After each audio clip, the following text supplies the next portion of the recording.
began with a soundless crack in the earth. By morning, half the road had collapsed into a yawning pit. People called it a sinkhole. But at night, the sinkhole whispered, not in foreign voices, not in echoes of the past, but in your own voice, calling you from the dark. Bridgemont was the kind of town that never made headlines. Small shops, old brick houses, one gas station, and a population where everyone knew everyone. On a Sunday morning, the ground near Willow Road collapsed without warning. Asphalt broke like glass, swallowing an entire section of road. By evening, the hole was 40 feet wide and still growing. Officials quickly roped it off, calling it geological instability. But in small towns, word travels faster than official reports. People gathered, snapping photos, tossing rocks in, and listening for the echo. But the echo never came. The rocks just disappeared into endless black. The first to hear the whispers was Harold Weaver, a tired factory worker. He stopped by the barricade after his night shift, curious about the pit. As he leaned over, he heard it, a voice, faint but familiar. Help! Help me. Harold's cigarette slipped from his lips. His knees buckled. It wasn't just any voice, it was his own. Shaken, he stumbled back and swore he'd never return. But curiosity is contagious. Soon, others began hearing strange sounds too. A teenager named Maya Carter claimed she heard herself crying. A woman walking her dog insisted she heard her own laughter, echoing up from the depths. The strangest part, each person heard something different.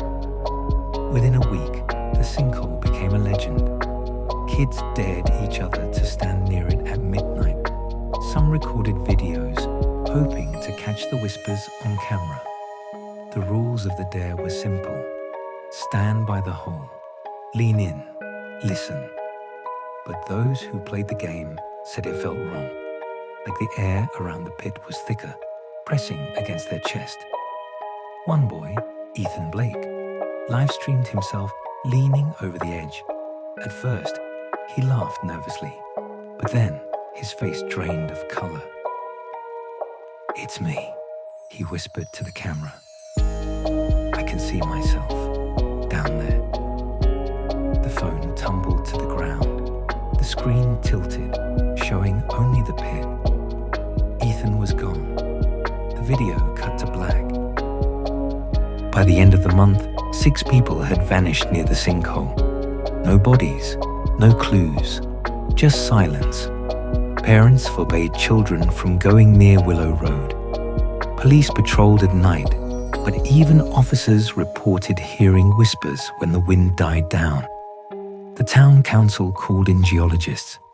They dropped equipment into the hole, but nothing ever hit the bottom. Their sensors malfunctioned one by one, as if swallowed by static. Then came Dr. Eleanor Pierce, a researcher in paranormal acoustics. She listened to the recordings captured at the site. What she found was chilling. The voices weren't echoes, they were responses. The sinkhole wasn't repeating words, it was answering. Digging through town archives, Dr. Pierce discovered that Bridgemont was built over abandoned coal mines. But older records, long before the mines, spoke of strange ground collapses in the same area. One diary from 1892 mentioned holes that breathe and speak in the voices of the living. Another spoke of neighbors who disappeared after being called by themselves. The townsfolk had a name for it: the Maw of Echoes.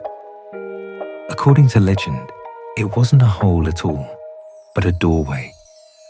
Despite warnings, a group of thrill-seekers sneaked past the barricades during a storm. Among them was Maya Carter, the teenager who'd once heard her own crying from the hole.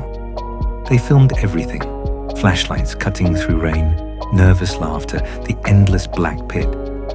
At first, nothing happened, just the wind howling. Then, a whisper. Software trembling. Maya froze. The others heard it too, voices calling their names. Not distant, but urgent. Each person heard their own voice, desperate, pleading. One by one, they leaned closer. The camera caught the moment. Pale hands, long and too thin, reached out of the darkness, pulling them in. Their screams were drowned by the storm.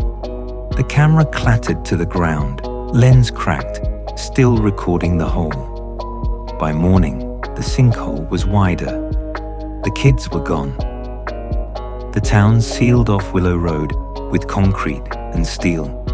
Officials dismissed it as unstable ground, erasing all mention of the disappearances. But locals knew better. They whispered about the pit in hushed voices. No one dared go near, except Harold Weaver. Unable to resist, he returned one last time. Standing by the barricade, he swore he heard himself again. But this time, the voice didn't call for help. It laughed. Today, Bridgemont pretends the sinkhole never existed. The area is fenced, covered, and hidden from maps. But at night, those who live nearby say they still hear whispers. Some say it's just the wind through the trees. Others aren't so sure. Because sometimes the voice you hear isn't random. Sometimes it says your name. Sometimes it tells secrets no one else could know. And sometimes it sounds exactly like you. Thanks for watching. Please like, share, and subscribe our channel for more interesting stories.